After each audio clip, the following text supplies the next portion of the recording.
Hi everybody.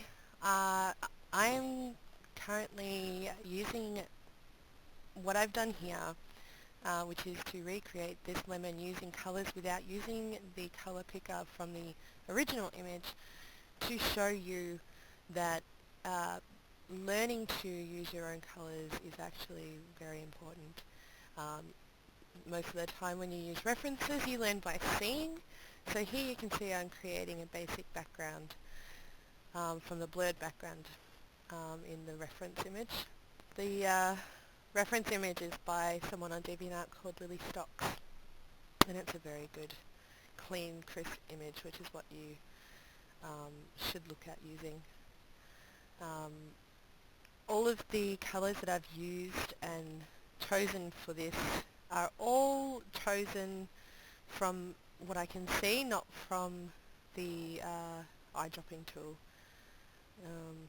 So in the in the video where you can see the arrow pointing at certain things, when I originally recorded this, I was actually talking while I was doing it, but it took a lot longer to do this image, so I've had to cut a few things out. So here you can see I'm doing I have already done the skin of the lemon, and now I'm working on the inner part, the just outside of the flesh, the whiter part.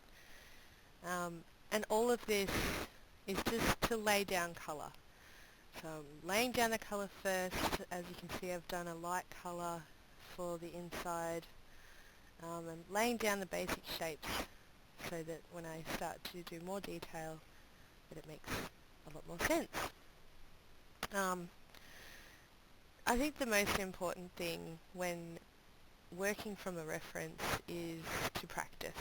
It's very important that you get used to using shapes as the basis for a lot of what you're doing.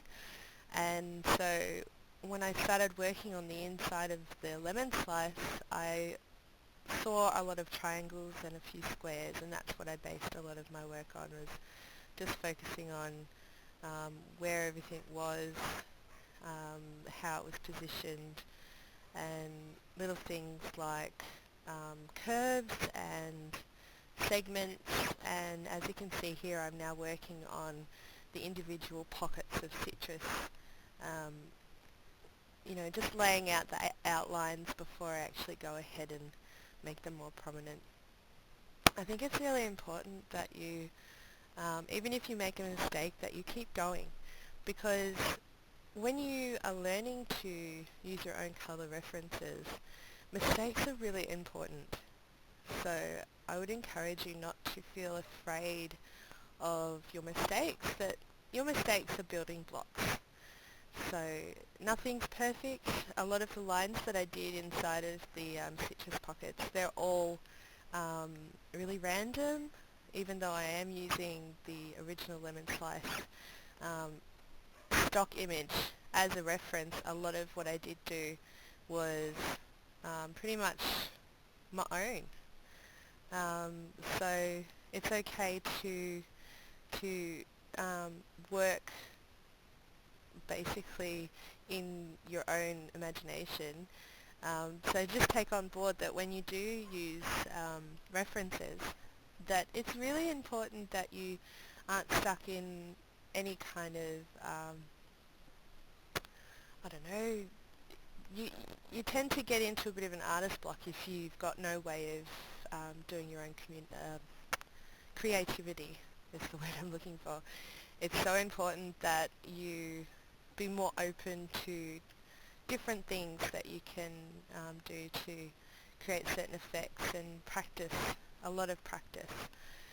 Um, it's There's no real perfect technique to do this sort of thing, but in regards to blending, as you can see here, I'm starting to blend certain parts of the lemon. I think it's really important that you utilise your eyedropper tool on your own image. Try and avoid using it on a stock image if you can, because there may be other things that you need to add to your picture for it to become more effective for what you need. So keeping that in mind, try to steer clear of touch switching your reference image unless you're zooming in and zooming out. But I would highly recommend when you start your image that you start it zoomed out as far as possible before you actually get into the details, because that will actually make a really big difference later. So here I'm just sort of playing around.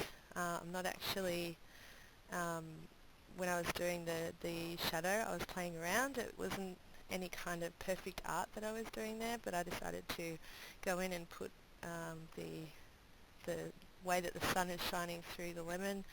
And again, it's not perfect. You can see that it is vastly different from the original reference picture. But that's okay. It's actually preferable that whenever you're doing something that it doesn't look perfect, that it doesn't look exactly the same, because that is actually what will make your image stand out more. So here I am using my lemon as a reflection, and then I will be able to start working on the mirror, which it's actually sitting on a mirror, and there's a reflection coming up from the bottom of it. So now I'm going to start working on that, and then yeah, that's pretty much it. There's lots of different techniques that you can do to make dust and scratches and stuff, but I highly recommend that, as I said before, you just need to practice, make mistakes, enjoy what you're doing, and most of all, have fun. Thanks everybody. I hope you enjoyed my short little chat, and subscribe.